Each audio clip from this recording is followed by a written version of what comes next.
Le 13 janvier 2023, les électeurs taïwanais se rendront aux urnes pour élire leur nouveau président et leur parlement. L'enjeu de ce vote est énorme, pas seulement pour le pays de 25 millions d'habitants, mais aussi sur le plan géopolitique, dans un contexte de tension entre les États-Unis et la Chine.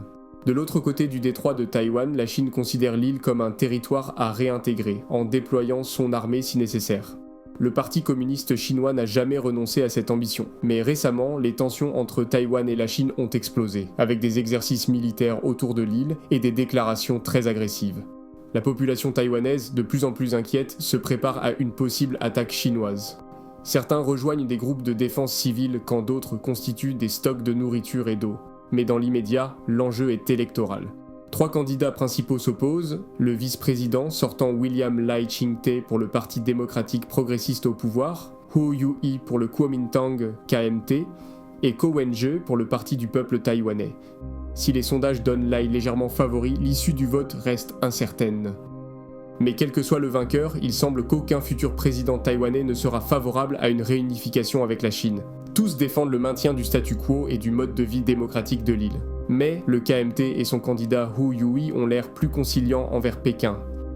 La réélection du PDP serait perçue très négativement par le régime chinois. Son candidat, William Lai, est perçu par Pékin comme un séparatiste encourageant l'indépendance de Taïwan. Sa victoire pourrait mener à une nouvelle escalade des tensions, la Chine ayant prévenu que ce serait jouer avec le feu.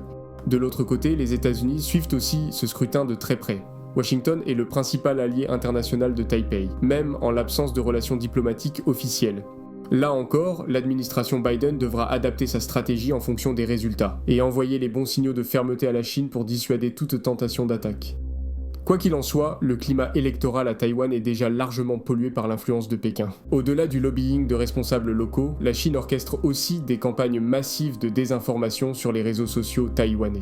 De fausses informations et de faux comptes favorables à la Chine inondent la sphère internet locale pour influencer l'opinion publique. Les autorités taïwanaises tentent de lutter tant bien que mal, mais Pékin dispose de moyens colossaux pour polluer le débat public. L'objectif est de détruire la crédibilité des candidats hostiles à la Chine, comme ceux du parti au pouvoir, et de valoriser des partis plus conciliants, prêts à renouer le dialogue avec Pékin.